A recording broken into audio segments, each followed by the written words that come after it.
Hello दोस्तों, आप सब कैसे हैं। मैं आशा करता हूं कि आप सब ठीक होंगे, बढ़िया मस्त होंगे। तो आप सबको कल क्लास किए थे क्लास किए थे उस समय आप सब के लिए अच्छे अच्छे क्वेश्चन प्रैक्टिस सेट लाए थे, जो कि करेंट अफेयर ये सब मिला हुआ था। आज आप सब के लिए 80 क्वेश्चन का फिजिक्स का सेट लाए हैं। जैसा कि हम कल बताए थे आप सबको कि कल आप सब कल के क्लास में बोले थे कि आप सब के लिए 80 क्वेश्चन का एक प्रैक्टिस सेट लाएंगे, जो फिजिक्स का रहेगा और आप सब के लिए हेल्पफुल रहेगा। तो चलिए अब स्टार्ट करते हैं क्लास। क्वेश्चन नंबर 1 से।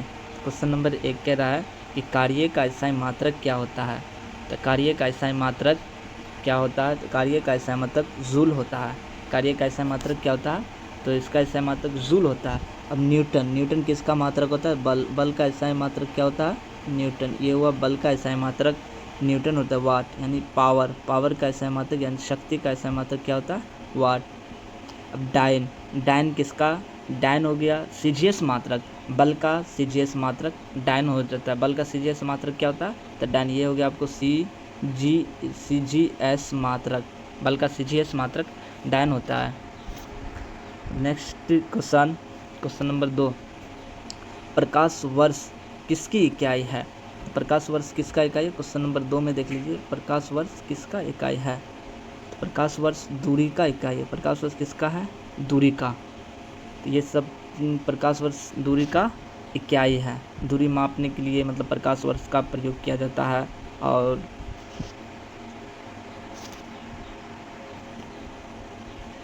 क्वेश्चन नंबर 3 में ल्यूमेन किसका मात्रक है? ल्यूमेन किसका मात्रक है? तो ल्यूमेन किसका मात्रक है?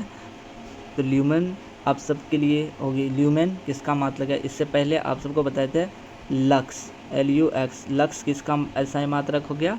तो लक्स हो गया प्रदीप्त का SI मात्रक लक्स हो गया। और ल्यूमेन आपको वो हो गया ज्योति फ्लक्स का SI मात्रक ल्यूमेन। दोनों आप सबको क्लियर हो गया होगा। लक्स हो गया प्रदीप्त का और ल्यूमेन हो गया ज्योति फ्लक्स का। क्यूरी का इकाई क्या है? क्यूरी का SI मात्रक, क्यूरी का इकाई क्या है? तो क्यूरी का इकाई हो गया रेडियोधर्मी। इसका खोज किसने किया था? तो हेनरी बेकेलर ने इसका खोज किया था। और हेनरी बेकेलर इसका खोज किया था। पदार्थ के संवेग और वेग के अनुपात से कौन सी भौतिक राशि प्राप्त होती है? पदार्थ के संवेग और वेग के अनुपात से कौन सी भौतिक राशि प्राप्त होती है? तो इसका आंसर हो जाएगा आप सबको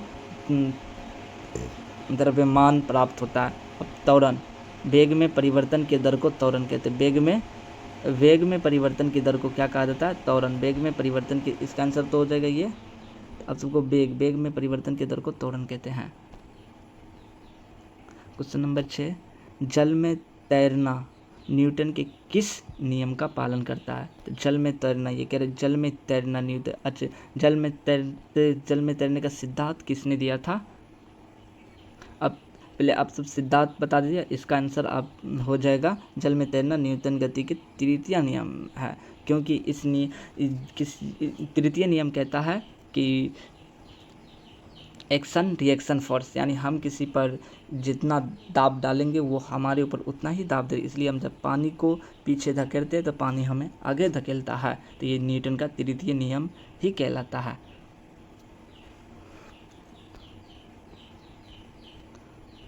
रॉकेट का कार्य सिद्धांत का आधारित है। रॉकेट का कार्य किस सिद्धांत पर आधारित है? यहाँ पे बोल रहा है कि रॉकेट का कार्य किस सिद्धांत पर आधारित है। ये आपका आंसर हो गया। तो किस सिद्धांत पर हो जाएगा? तो ये हो जाएगा संवेग संरक्षण के सिद्धांत पर। रॉकेट संवेग संरक्षण। आइए बोल दे न्यूटन का कौन सा गति का है? तो न्यूटन का तृतीय नियम है। न्यूटन के तृतीय नियम के अनुसार रॉकेट न्यूटन के तृतीय नियम के अनुसार कार्य करता है और संवेग संरक्षण के सिद्धांत पर आधारित है।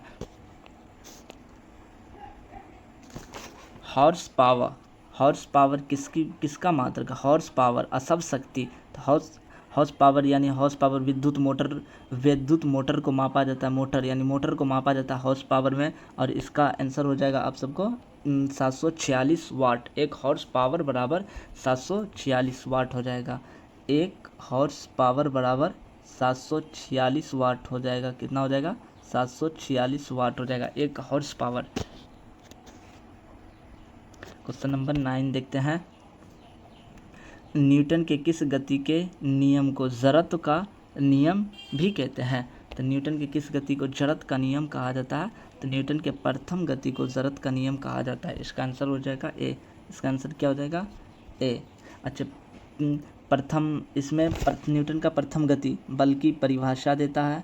बल का परिभाषा इसका यानी इसके कहने का मतलब है कि किसी वस्तु पर जब तक कोई बाहरी बल न लगाया जाए तो उसका अवस्था में परिवर्तन नहीं होता। ये न्यूटन का प्रथम नियम कहलाता है, यानी बल का परिवर्तन। बल का सूत्र F बराबर m है, m है। ये बल का सूत्र देता है द्वितीय नियम। न्यूटन का तृतीय नियम संवेग संरक्षण के सिद्धांत पर आधारित है। ये आपका तीनों क्लियर हो गया होगा। यदि हम भूमध्य रेखा से ध्रुव की ओर जाते हैं, यानी यदि हम भूमध्य रेखा से ध्रुव की, ये पृथ्वी हो गया, ये आपका विषुवत रेखा हो गया। अगर हम ध्रुव की ओर, ये हो गया ध्रुव, ये हो गया ध्रुव। अगर हम ध्रुव की ओर जाते हैं तो जी का मान बढ़ता है। अगर जितना इधर ध्रुव की ओर जाएंगे जी का मान घटेगा, जितना इधर ध्रुव की ओर जाएंगे जी का। और यहाँ पे सेंटर पे यानी जी का मान घट शून्य रहता है। और ध्रुव की ओर भूमध्य रेखा से, ये हो गया भूमध्य रेखा पर जी का मान शून्य हो जाता है। इस पर जी का मान क्या होता है? तो जीरो होता है, यानी शून्य हो जाता है जी का मान। और जितना भूमध्य रेखा की ध्रुव की ओर जाएंगे यानी पोल की ओर जाएंगे तो जी का मान बढ़ते जाएगा। तो जी औसतन जी का मान होता है 9.8 मीटर पर सेकेंड।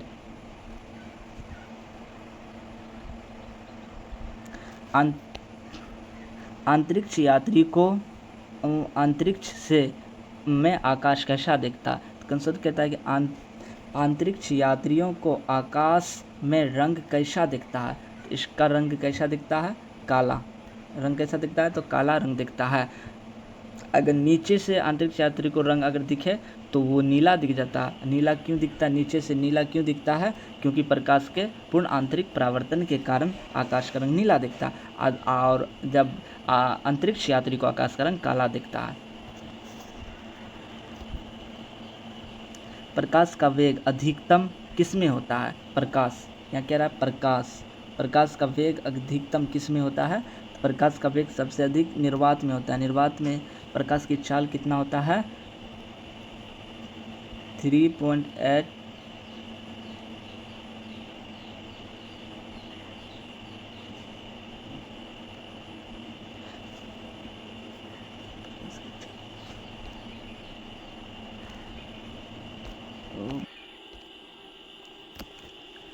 प्रकाश का वेग अधिकतम किस में होता है?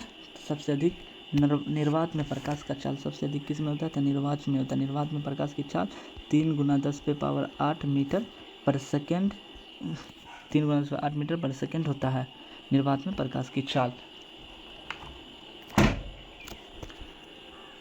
पानी से भरे गिलास में डूबी हुई पेंसिल मुड़ी हुई क्यों दिखता है? क्योंकि प्रकाश के अपवर्तन के कारण।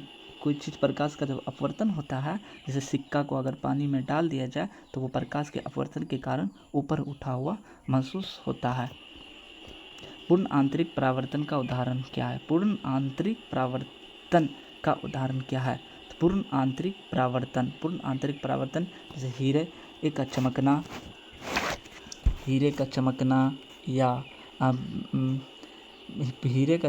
पूर्ण आंतरिक परावर्तन है। मिरीजिका अभी पूर्ण आंतरिक ऑप्टिकल फाइबर भी पूर्ण आंतरिक परावर्तन के कारण ही होता है। तो इसका आंसर हो जाएगा इनमें सभी।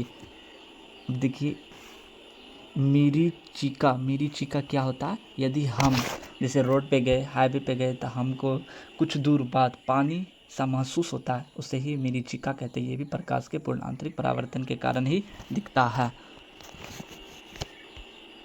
निकट दृष्टि दोष को ठीक करने के लिए किस लेंस का प्रयोग किया जाता है? तो निकट दृष्टि दोष को दूर करने के लिए अवतल लेंस का प्रयोग किया जाता है। यहीं पे अगर दूर दृष्टि पूछते तो दूर दृष्टि को उत्तल लेंस का प्रयोग किया जाता है दूर दृष्टि दोष के लिए।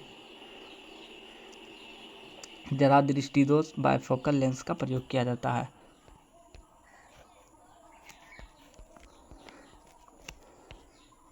दूर दृष्टि दोष को ठीक करने के लिए किस लेंस का प्रयोग किया जाता है? दूर दृष्टि दोष को दूर करने के लिए उत्तल लेंस का प्रयोग किया जाता है। ये हो गया आपको निकट दृष्टि दोष के लिए हो गया आपको, ये हो गया बायफोकल लेंस हो गया। जरा दृष्टि दोष के लिए बायफोकल लेंस का प्रयोग किया जाता है। वाहनों की हेडलाइट, क्या बोला है? वाहनों की हेडलाइट। तो वाहनों की हेडलाइट में किस दर्पण का प्रयोग किया जाता है? तो वाहनों के हेडलाइट में अवतल दर्पण का प्रयोग किया जाता है। और वाहनों के मिरर बोले तो मिरर में उत्तर दर्पण का प्रयोग किया जाता है। साइड मिरर में उत्तल दर्पण का प्रयोग किया जाता है। ये हो गया साइड मिरर में किया जाता है। वाहनों में साइड मिरर में इसका प्रयोग किया जाता है।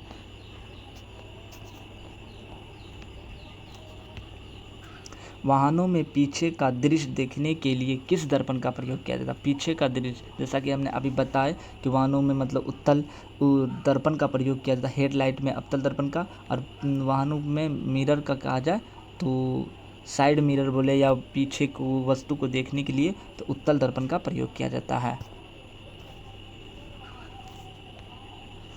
प्राथमिक रंग कौन सा है? प्राथमिक रंग हो गया आपको लाल हरा नीला, ये प्राथमिक रंग है। और प्राथमिक रंग दो प्राथमिक रंग यानी आपका आंसर ये हो जाएगा, दो प्राथमिक रंग मिलाने से द्वितीयक रंग बनता है, और एक प्राथमिक एक द्वितीयक रंग मिलाने से तृतीय रंग बनता है। मनुष्य की आंख में वस्तु का प्रतिबिंब कहाँ बनता है? तो मनुष्य के आंख में वस्तु का प्रतिबिंब रेटिना पर बनता है। मनुष्य के आंख में वस्तु का प्रतिबिंब कहाँ बनता है? रेटिना पर बनता है। कॉर्निया, इसे नेत्रदान कॉर्निया से ही किया जाता है। फ्यूज तार की क्या विशेषता होती है? फ्यूज तार की क्या विशेषता? फ्यूज तार बना किसका होता है? लेड और टीन का। शीशा और फ्यूज तार ये बना होता है लेड एंड टीन का बना होता है। फ्यूज तार लेड और टीन का यानी शीशा और टीन का बना होता है। इसका उच्च प्रतिरोध निम्न गलनांक होता है फ्यूज तार। इसका आंसर आपको हो जाएगा बी। 21 का आंसर बी। बिजली के बल्ब का फिलामेंट किस धातु का बना होता है? बिजली के बल्ब का फिलामेंट, क्या बोला है? फिलामेंट किस धातु का बना होता है? तो फिलामेंट टंगस्टन का बना होता है। टंगस्टन, तो आंसर इसका आंसर हो जाएगा सी, टंगस्टन का बना होता है।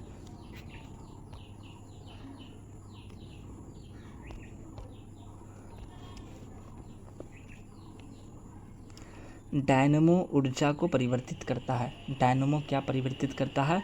तो डायनमो यांत्रिक ऊर्जा को विद्युत ऊर्जा में बदल देता है। और विद्युत मोटर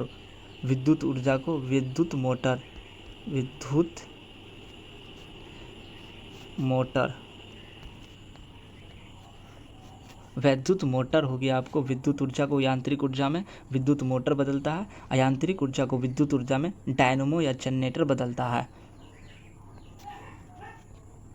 ये हो जाएगा विद्युत बल्ब हो जाएगा। विद्युत ऊर्जा को प्रकाश ऊर्जा में वैद्युत बल्ब बदलता है। ट्रांसफार्मर का उपयोग किसमें किया जाता है? अब 24 का आंसर क्या हो जाएगा?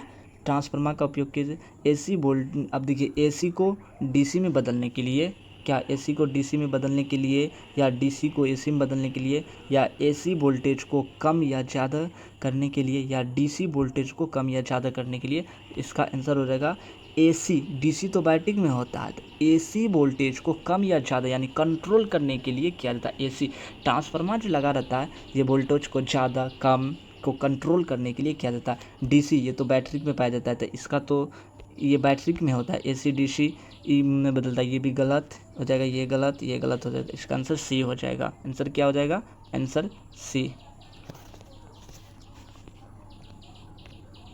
घरों में लगे बिजली के मीटर वैद्युत ऊर्जा को किस में मापता है? घरों में लगे वैद्युत मीटर वैद्युत ऊर्जा को किस में मापता है? घरों में लगे बिजली के मीटर वैद्युत ऊर्जा को किस में मापता है? ये जो आप लोग मीटर लगा होता है, ये मीटर वो बिल जो मापता है किस में मापता है? किलोवाट घंटा में। किस में? किलोवाट घंटा में मापा जाता है। ध्वनि तरंगे किस प्रकार की तरंग है? ध्वनि तरंग अनुदैर्घ्य तरंग। ध्वनि किस प्रकार की तरंग है? अनुदैर्घ्य तरंग है। और ये दोनों अनुप्रस्थ तरंग। अनुप्रस्थ तरंग विद्युत चुम्बकीय प्रकाश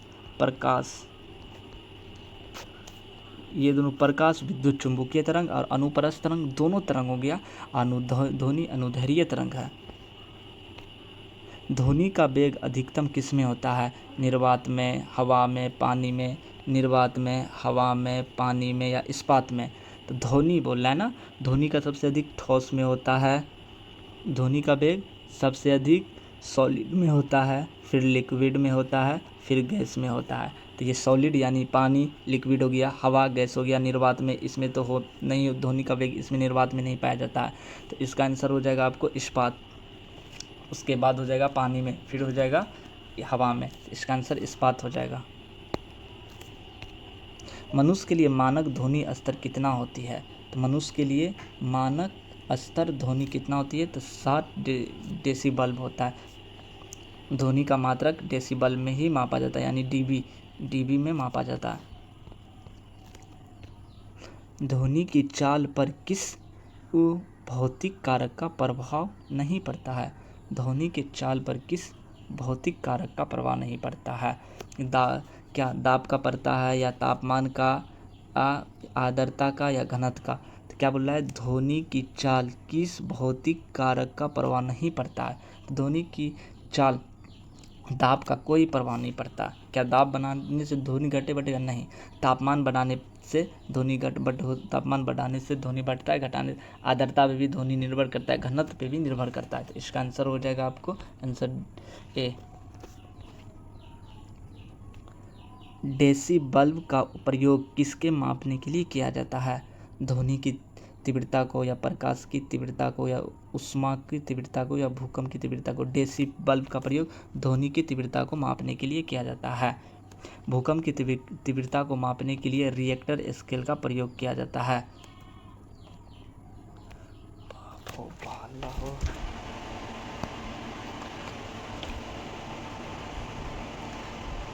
क्वेश्चन नंबर 31 में मनुष्य के शरीर का तापमान कितना होता है? मनुष्य के शरीर का तापमान 87 डिग्री सेल्सियस या 96.6 डिग्री फ़ारेनहाइट। सेल्सियस में बोले तो 87, और एग्जैक्ट वैल्यू बोले तो 36.9 डिग्री फ़ारेनहाइट, डिग्री सेल्सियस होता है। और इसका हो जाएगा 98.6 फ़ारेनहाइट। तो ए बी दोनों, इसका आंसर क्या हो जाएगा? ए बी दोनों। पानी का घनत्व अधिकतम, घनत्व नहीं, क्वथनांक 100 डिग्री सेल्सियस पर होता है। किस तापमान पर पानी का घनत्व अधिकतम होता है? क्या बोला है? किस तापमान पर पानी का घनत्व अधिकतम होता है? किस तापमान पर पानी का घनत्व अधिकतम होता है? तो 4 डिग्री सेल्सियस। 4 डिग्री सेल्सियस पर पानी का घनत्व अधिकतम होता है। और पानी का क्वथनांक होता है, पानी का क्वथनांक 100 डिग्री सेल्सियस पर होता है, और घनत्व बोले तो 4 डिग्री सेल्सियस पर होता है। ऊष्मा का सबसे अच्छा सुचालक क्या है? तो ऊष्मा का सबसे अच्छा सुचालक चांदी। उसके बाद क्या? पहले चांदी हो, ऊष्मा का सबसे अच्छा सुचालक चांदी। पहले चांदी हो जाएगा, चांदी Ag, फिर तांबा Cu, फिर हो जाएगा आपको सोना Au। ये ऊष्मा और विद्युत का सुचालक है। रेफ्रिजरेटर में खाद्य पदार्थ को ताज़ा रखने के लिए सुरक्षित तापमान कितना होता है? रेफ्रिजरेटर में खाद्य पदार्थ को ताज़ा रखने के लिए सुरक्षित तापमान कितना होता है? तो इसके लिए सुरक्षित तापमान 4 डिग्री सेल्सियस होता है, क्योंकि 4 डिग्री सेल्सियस पर पानी का घनत्व, उससे आगे जाने पर पानी का घनत्व बढ़ने लगता है, जिस कारण 4 डिग्री सेल्सियस पर ठीक है। थोड़ा फास्ट चलते हैं, क्लास मतलब क्वेश्चन 80 क्वेश्चन है और इसको ज़्यादा फास्ट लेके चलना होगा, इसलिए क्लास आप सबका टाइम कम लेते हुए क्लास को हम जल्दी ख़त्म करना चाहते हैं। सूर्य का उष्मा पृथ्वी तक किस प्रक्रिया द्वारा पहुंचती है? तो किस प्रक्रिया द्वारा समझे? विकिरण प्रक्रिया द्वारा पहुंच जाती है। चालन प्रक्रिया द्वारा, जैसे कि लोहा, एल्युमिनियम, ये सब में चालन प्रक्रिया द्वारा होती है। संवहन, जैसे पानी गर्म होना, किस प्रक्रिया द्वारा? संवहन प्रक्रिया। धातु किस प्रक्रिया द्वारा गर्म होते हैं? चालन द्वारा। और पानी किस प्रक्रिया? संवहन, यानी पानी नीचे से गर्म होता है और ऊपर आता है, जैसे कि ये हो गया आपको पानी, और यहाँ पे चूल्हा हो गया, और यहाँ इसमें पानी है, ये पानी गर्म होकर ऊपर जाएगा, फिर ठंडा पानी नीचे, फिर गर्म होकर ऊपर, फिर ठंडा पानी नीचे, ये प्रक्रिया संवहन प्रक्रिया कहलाता है। तो पानी। विकिरण, जैसे कि पृथ्वी पर किरण आया और उसका पार्थिव किरण, यानी पृथ्वी से जो किरण लौटता है उसे पार्थिव किरण कहते हैं, वो फिर ऊपर जाना, ये विकिरण प्रक्रिया कहलाता है। तो ये सूर्य की उष्मा पृथ्वी तक आती है विकिरण प्रक्रिया द्वारा। इसका आंसर हो जाएगा आपके लिए आंसर सी। बादलों की रातें गर्मी क्यों होती है? बादल की रातों में गर्मी क्यों होती है? तो गर्मी क्यों होती है? क्या बादलों के कारण पृथ्वी की उष्मा बाहर नहीं जा पाती है? या बादल सूर्य की किरणों को अवशोषित कर लेता है? या बादल में घर्षण? तो ये नहीं होगा, ये भी नहीं होगा, ये हो जाएगा बादल के कारण पृथ्वी की उष्मा बाहर नहीं निकल पाती, क्योंकि जब बादल ज़्यादा रहेगा पृथ्वी हीट जो रहता है उसका उष्मा बादल रहता है, तो उसके कारण वो बाहर निकल, वो सब उष्मा अंदर ही रहता है, इसलिए बादल के रातों में गर्मी ज़्यादा रहता है।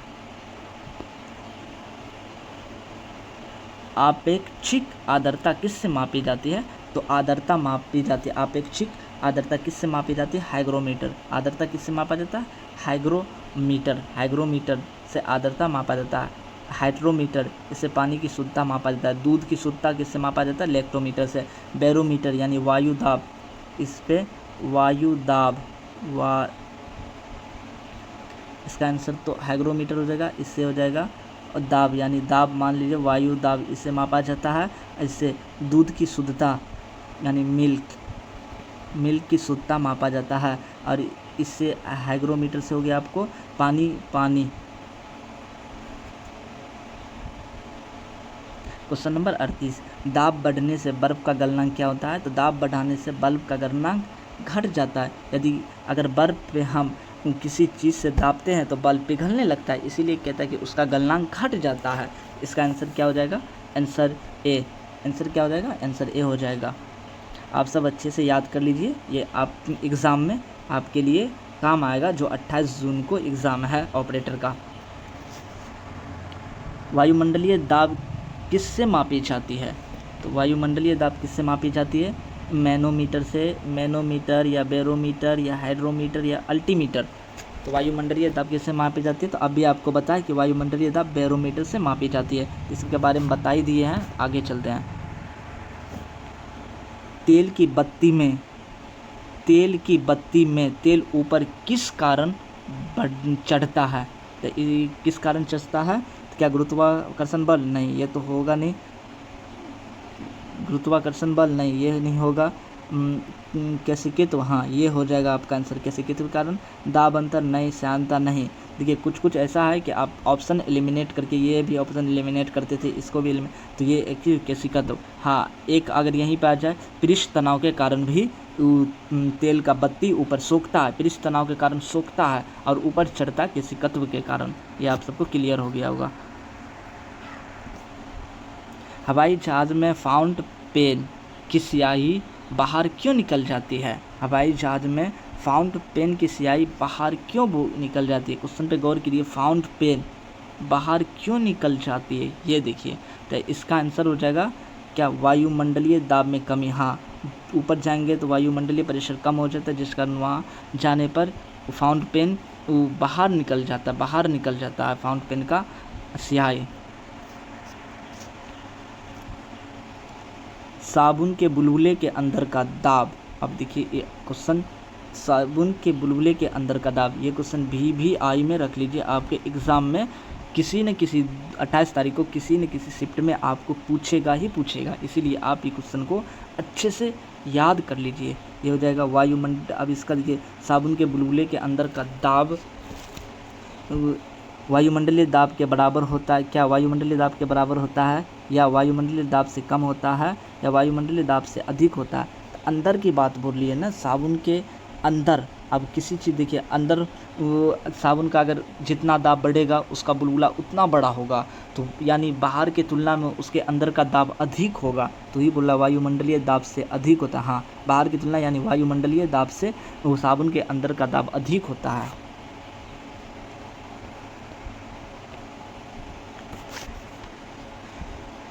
क्यूसेक में क्या मापा जाता है? क्यूसेक, क्या जल की शुद्धता मापी जाती है? नहीं। जल की शुद्धता हाइड्रोमीटर से मापा जाता है। जल की गहराई, नहीं। जल का गहराई मापने के लिए सोनार का प्रयोग किया जाता है। जल की गहराई मापने के लिए सोनार का प्रयोग किया जाता है। क्या जल का बहाव? हाँ, जल का बहाव क्यूसेक में मापा जाता है। इसका आंसर सी हो जाएगा, जल का बहाव।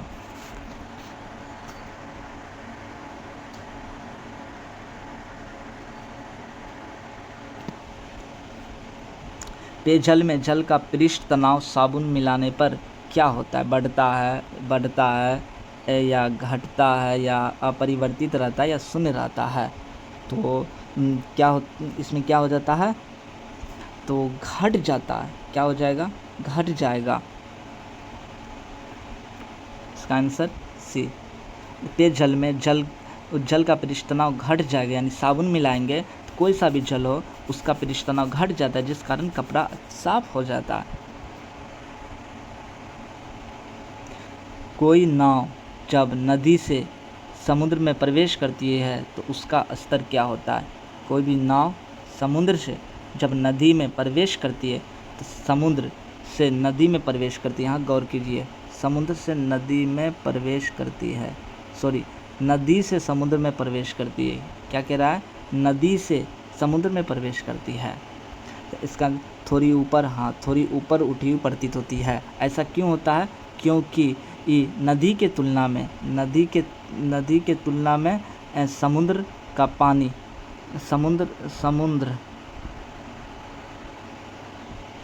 समुद्र का पानी खारा अधिक होता है, उसमें नमक पाया जाता है, लवण पाया जाता है, इसलिए उसका घनत्व अधिक होता है। इसलिए नदी से जैसे समुद्र में जाएगा नाव, वह नाव थोड़ी ऊपर उठी हुई प्रतीत होता है, क्योंकि इस समुद्र का पानी खारा होता है।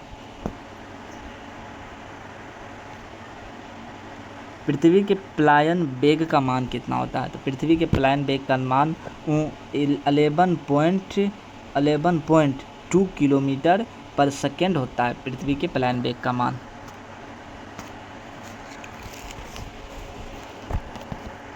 पास्कल किसकी इकाई है? तो पास्कल किसका इकाई है? दाब का ऐसा ही मात्रक क्या होता है? पास्कल। इसका आंसर ये हो जाएगा। ऊर्जा, कार्य, यानी वर्क या कार्य, ऊर्जा हो जाएगा वर्क बोले या कार्य का ऐसा मात्रक क्या हो जाएगा? जूल। वर्क का ऐसा मात्रक जूल हो जाएगा। ऊर्जा का ऐसा मात्रक भी जूल ही हो जाएगा। बल का ऐसा मात्रक हो जाएगा न्यूटन। और इसका आंसर क्या हो जाएगा? दाब। आंसर हो जाएगा दाब, ए नंबर ए। भूकंप की तीव्रता मापने के लिए किस यंत्र का प्रयोग किया जाता है? तो भूकंप की तीव्रता मापने के लिए सिस्मोग्राफ का प्रयोग किया जाता है। और रिएक्टर स्केल में भूकंप की तीव्रता का माप रिएक्टर स्केल से भी किया जाता है। जेट इंजन किस सिद्धांत पर कार्य करता है? जेट इंजन किस सिद्धांत पर कार्य करता है? जेट इंजन किस सिद्धांत पर कार्य करता है? तो रेखीय संवेग संरक्षण के सिद्धांत पर। ये हो जाएगा रेखीय संवेग संरक्षण के सिद्धांत पर जेट इंजन कार्य करता है। एकॉस्टिक्स में किसका अध्ययन किया जाता है? एकॉस्टिक्स में किसका अध्ययन किया जाता है? तो ध्वनि से संबंधित जो रहता है उसे एकॉस्टिक्स में ही इसका अध्ययन किया जाता है, यानी ध्वनि का अध्ययन एकॉस्टिक्स कहलाता है। हवाई जहाज में फाउंट पेन की स्याही बाहर निकल जाती है, तो ये तो बता ही दिए, मतलब वहाँ में ये तो बता ही दिए हैं आप सबको। क्वेश्चन रिपीट हो गया, इसके लिए सॉरी। आगे चलते क्वेश्चन होगा आप सबके लिए। यहाँ क्वेश्चन रिपीटेड क्यों हुआ? हाँ 51, यहाँ से चलते, ये तो बता दिए।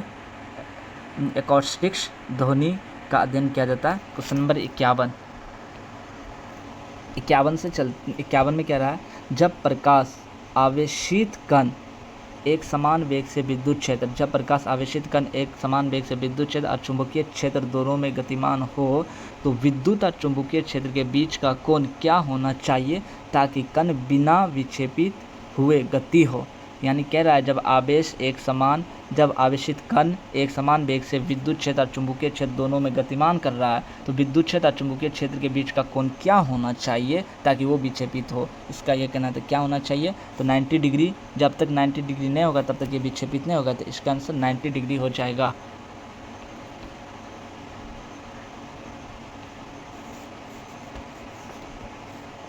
यदि किसी चालक की त्रिज्या आधी कर दी जाए और इसका आवेश 2 गुना कर दी जाए तो उसकी धारिता क्या प्रभाव? यदि किसी चालक की त्रिज्या आधी कर दी जाए, आवेश 2 गुना कर दी जाए तो धारिता क्या प्रभाव कर पड़ेगी? तो धारिता आधी हो जाएगी। ट्रांसफार्मर का कोर या कोर लेमिनेटेड क्यों होता है? ट्रांसफार्मर का कोर या कोर लेमिनेटेड क्यों होता है? क्योंकि भावर धाराओं द्वारा होने वाली ऊर्जा हानि को कम करने के लिए क्या जाता है? तो इसका आंसर हो जाएगा आंसर बी। प्रकाश विद्युत प्रभाव में उत्सर्जित फोटो इलेक्ट्रॉनों की अधिकतम गति ऊर्जा निर्भर करता है। प्रकाश विद्युत प्रभाव में उत्सर्जित फोटो इलेक्ट्रॉन की अधिकतम गतिज ऊर्जा निर्भर करता है। तो किस पर निर्भर करता है? आपतित प्रकाश की। इसका आंसर हो जाएगा आपतित प्रकाश की आवृत्ति पर निर्भर करता है। क्वेश्चन नंबर 55 में किसी माध्यम का अपवर्तनांक किस रंग के प्रकाश के लिए अधिक होता है? अपवर्तनांक सबसे अधिक किसका होता है? तो सबसे अधिक हो जाता है बैगनी का। और सबसे कम किसका होता है? तो लाल का अपवर्तनांक कम होता है, यानी सबसे कम अपवर्तनांक लाल का होता है, सबसे अधिक बैगनी का होता है। यहीं पे तरंगदैर्घ्य पूछे, तरंगदैर्घ्य को लैम्डा से सूचित किया जाता है। तरंगदैर्घ्य पूछे तो सबसे ज़्यादा किसका हो जाएगा? लाल का। और तरंगदैर्घ्य सबसे कम किसका हो जाएगा? बैगनी का सबसे कम हो जाएगा। विचलन सबसे कम किसका हो जाएगा? तो विचलन सबसे कम लाल का हो जाएगा और विचलन सबसे अधिक भी बैगनी का हो जाएगा।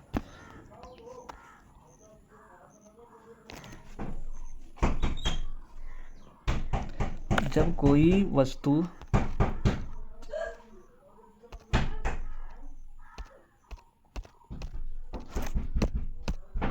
है आराम से ना बेटी। जब कोई प्रकाश किरण सघन माध्यम से विरल माध्यम में प्रवेश करती है तो उसकी आवृत्ति पर क्या प्रभाव पड़ता है?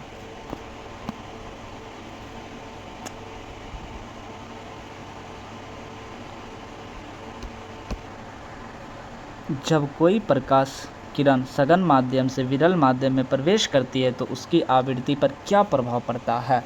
तो क्वेश्चन नंबर 56 का आंसर क्या हो जाएगा? अब देखिए इसमें 2-3 बात आप सबको याद कर रखना होगा कि जब सघन माध्यम से विरल माध्यम में प्रवेश करती है तो इसमें क्या कह रहा है? जब किरण सघन माध्यम से विरल माध्यम में प्रवेश करती है तो यह अभिलंब से दूर चले जाता है। अभिलंब से कहाँ चले जाता है? तो दूर चले जाता है। और इसकी गति, अगर गति पूछे इसकी तो गति बढ़ जाती है और अभिलंब से दूर चल जाता है। जब गति बढ़ जाएगा, अभिलंब से दूर चल जाएगा तो ये मतलब। और आवृत्ति क्या पूछा आपके लिए? इसका आवृत्ति नहीं बदलता है। इसमें क्या हो जाएगा? तो इसका आवृत्ति अपरिवर्तित रहता है, यानी आवृत्ति नहीं बदलता है। Answer C. आंसर क्या हो जाएगा इसका? सी हो जाएगा आंसर। दो आवेशों के बीच की दूरी दोगुनी कर उसके बीच का दो आवेश क्या कह रहा है? दो आवेश के बीच की दूरी दोगुनी करने पर उसके बीच की कूलॉम बल कितना हो जाएगा, यानी दो आवेश के बीच की दूरी यानी r दोगुनी कर दिया जाता है, तो यानी Q1 Q2 वो ऐसे होता है, तो इसके बीच की दूरी दोगुनी कर दिया जाए तो r स्क्वायर होता है तो 1/4 हो जाएगा, इसका स्क्वायर 2 का स्क्वायर 4, तो 1/4 हो जाएगा। आंसर क्या हो जाएगा, 1/4 इसका आंसर हो जाएगा।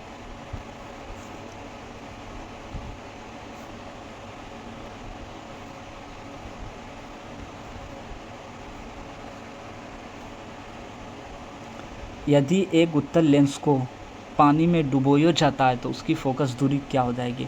यदि उत्तल लेंस को पानी में डुबाया जाता है तो उसकी फोकस दूरी बढ़ जाती है। अगर किसी उत्तल लेंस को पानी में डुबा दिया जाए तो उसकी फोकस दूरी बढ़ जाता है। अवतल लेंस को अगर पानी में, यहाँ पे उत्तल जगह पे अवतल हो जाता, उत्तल के यहाँ पे अवतल को पानी में डुबाने पर घट जाता है। अवतल लेंस को डुबाने पर पानी में घट जाता है। इसका आंसर क्या हो जाएगा, आंसर बी।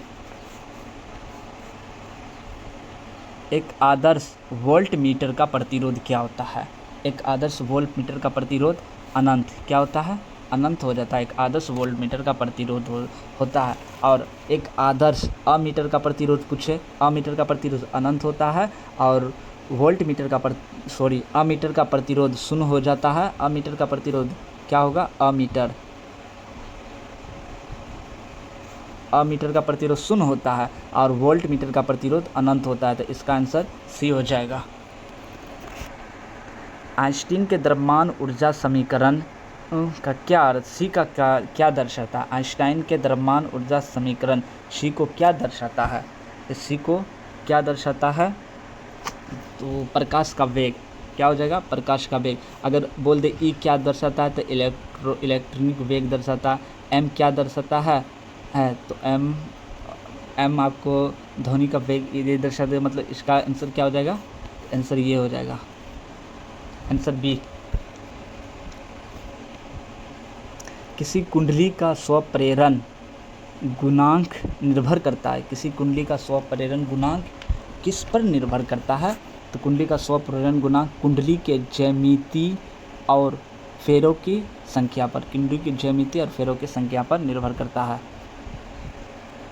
आप सब इसको याद करके एग्ज़ाम में जाइएगा, क्योंकि आप सब के लिए ये फिजिक्स का क्वेश्चन 80 क्वेश्चन इम्पोर्टेंट रहेगा और इसमें से लगभग 8 से 10 क्वेश्चन फंस जाएगा, जो 25 क्वेश्चन आता है ऑपरेटर में। समविभव पृष्ठ पर विद्युत क्षेत्र रेखाएं पृथ्वी से किस कोण पर निर्भर करता है, तो किस कोण पर निर्भर करता है, तो इसका आंसर डी 90 डिग्री पर निर्भर करता है।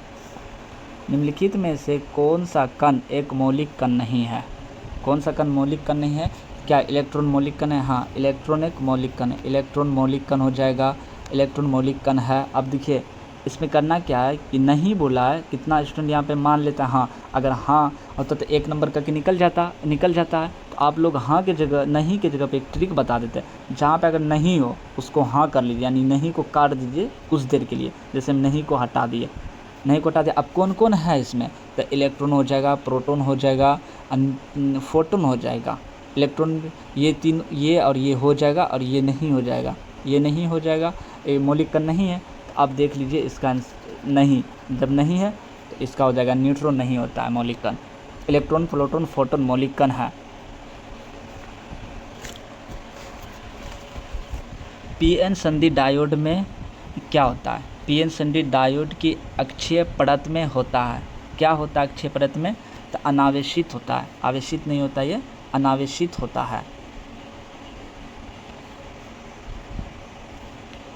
निम्नलिखित में से किस रंग के प्रकाश का तरंगदैर्घ्य सबसे अधिक होता है, तरंगदैर्घ्य पूछा, तो इससे हम आपको पहले ही बता दिए कि सबसे ज़्यादा तरंगदैर्घ्य किसका होता है, लाल का। तरंगदैर्घ्य को किससे, तो लैम्डा से सूचित किया जाता है, ठीक है।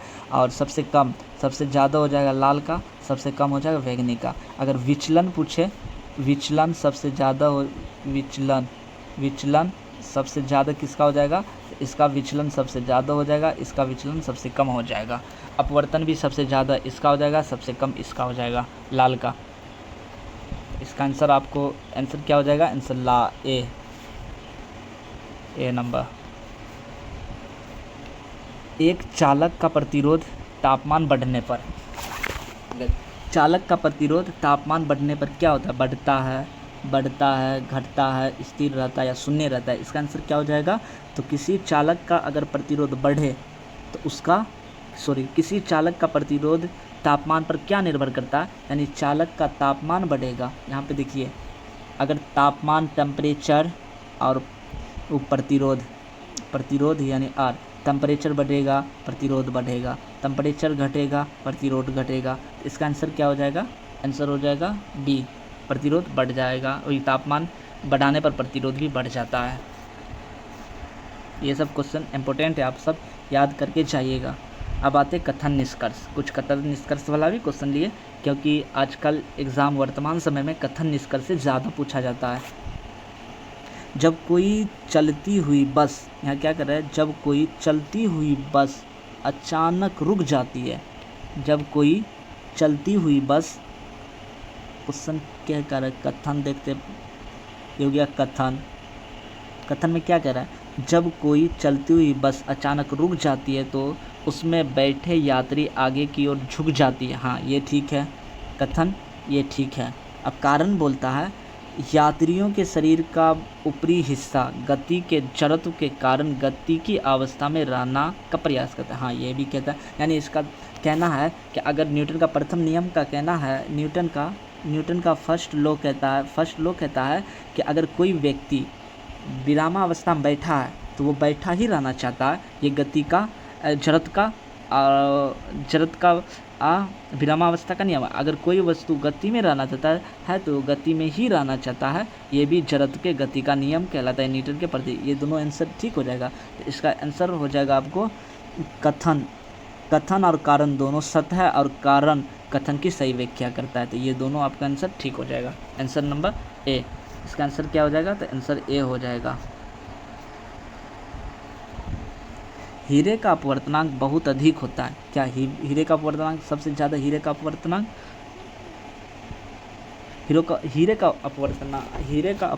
सबसे अधिक होता है, जिसके कारण यह बहुत अधिक चमकता है। ये भी ठीक है, हीरे का अपवर्तनांक सबसे अधिक होता है। हीरे का अपवर्तनांक होता है कितना होता है? 2.42 हीरे का अपवर्तनांक होता है। ठीक है, सबसे अधिक किसका? हीरे का होता है। और हीरे के अपवर्तनांक सबसे अधिक होने के कारण भी हीरा चमकता है। ये भी ठीक है। हीरे के भीतर क्या करें? हीरे के भीतर प्रवेश करने वाले प्रकाश का पूर्ण आंतरिक परावर्तन होता है। हाँ, पूर्ण आंतरिक परावर्तन होता है। ये भी ठीक है, ये भी ठीक है।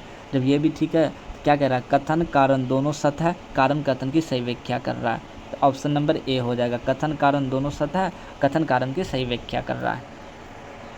क्वेश्चन नंबर 59 चलते हैं। क्रिकेट मैच में फील्डर तेज आती हुई गेंद को कैच करते समय उसके हाथों को पीछे की ओर खींचता है। हाँ, खींच लेता है। ये भी ठीक है। क्यों खींचता है? ताकि उसका वेग कम हो जाए और उससे चोट कम लगे। यही कारण है कि कोई फील्डर बॉल को कैच करते समय अपने हाथ को पीछे खींचता है। अब कारण कह रहा है हाथों को पीछे खींचने से गेंद का संवेग परिवर्तन का समय बढ़ जाता है, जिसके कारण हाथ पर लगने वाला बल कम होता है। ये दोनों ठीक है। इसका ये भी ठीक है और ये भी ठीक है। तो यहीं पे कह रहा है कथन कारण दोनों सही है और कारण, ये इसका आंसर ये हो जाएगा। अगर कथन कारण में से क्वेश्चन आए, आप सबको अगर समझ में नहीं आता, अक्सर आप सब ए ही नंबर लगा के आइएगा, क्योंकि ए कथन कारण अक्सर कथन कारण सही व्याख्या करता है, सही देता है। पहाड़ों पर खाना पकाना बहुत आसान और जल्दी पकता है। नहीं, पहाड़ों पर खाना पकाना बहुत मुश्किल है। तो ये तो गलत हो गया, ये गलत हो गया। ऊंचाई बढ़ने के साथ वायुमंडलीय दाब बढ़ता है, जिससे पानी का क्वथनांक बढ़ जाता है। 70 का क्या कह रहा? हाँ, ये ठीक है। इसका ये ठीक हो जाएगा। ऊंचाई बढ़ने के साथ वायुमंडलीय दाब बढ़ जाता है, जिस कारण पानी का क्वथनांक बढ़ जाता है।